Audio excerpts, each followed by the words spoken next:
Kung magkano, yun. Nagtatanong siya kung magkano. Ano na yun, libre na yun. No? Wala ka nang babayaran.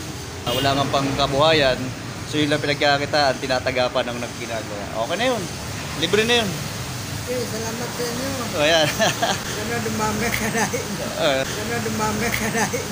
Sana dumami ka na rin. Sana dumami ka na rin. Sana dumami daw ang kalay.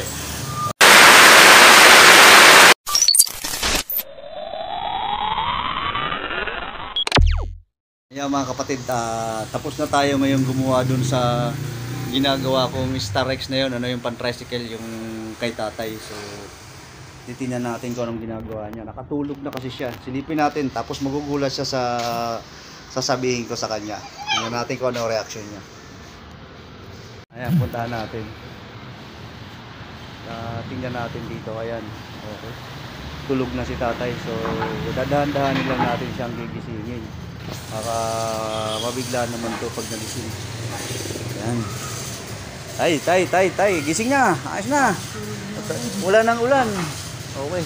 Ayan. Oo, tapos na. Wala nang ulan. Gising na, gising. Nagising na natin si tatay. Ano? Ayan, si tatay. Kakagising lang. Ginising na natin kasi kanina umuulan kaya napasarap yung tulog niya. No? Habang tayo ay gumagawa ng motor niya. Pero ngayon, okay na. Tumatakbo na yung motor niya. Ayan, so okay na, naibalik na natin sa dati. Ano ba? Kung magkano, yun. Nagtatanong siya kung magkano. Ano na yun, libre na yun. No? Wala ka nang babayaran. Hindi kasi ano yan para doon sa ginawa sa'yo, medyo napalaki kasi ang gasto.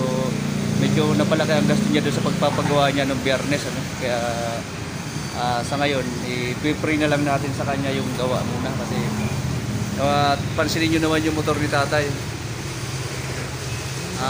Halos magkakakalas-kalas na rin.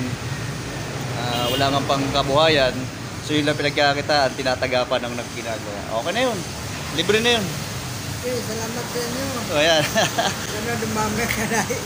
Sana dumami ka na rin. Sana dumami ka na rin. Sana dumami ka na rin. Sana dumami daw ang kalay. Okay kasi para may biyahe mo na, makabawi ka na kaysa sa singilin pa kita. Okay na yun. Salamat. So salamat daw. Libre na yun, libre. Kaya natuwa siya. Panoorin nyo dun sa video natin yung kung bakit ko siya nilibre ha. Panoorin nyo mga kapatid. Ayan na si tatay, naghahanda na siya sa mga kanyang pagbiyahe. Tatay ay Bicolano yan. Putol na nga yung chassis niya, kung mapapansin nyo mga kapatid, yung sa harapan niya ang gulong. Tsaka likod halos hindi na magkapantay, kung baga kaganyan na. Kasi yung chassis niya sa gitna, dun mismo sa may tangke, is putol na, pinawilding niya na lang. Ayan, palis na siya. Bawi pa ng bigutan niya, napalingkit. Okay. O tayo, ingat. Ingat. Wala, medyo tumagal ka rito, dagawa ng ulan eh.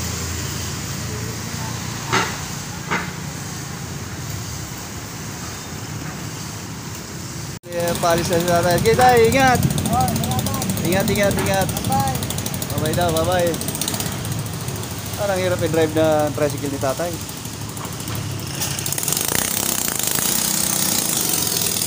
Oo nga, sanay nga siya.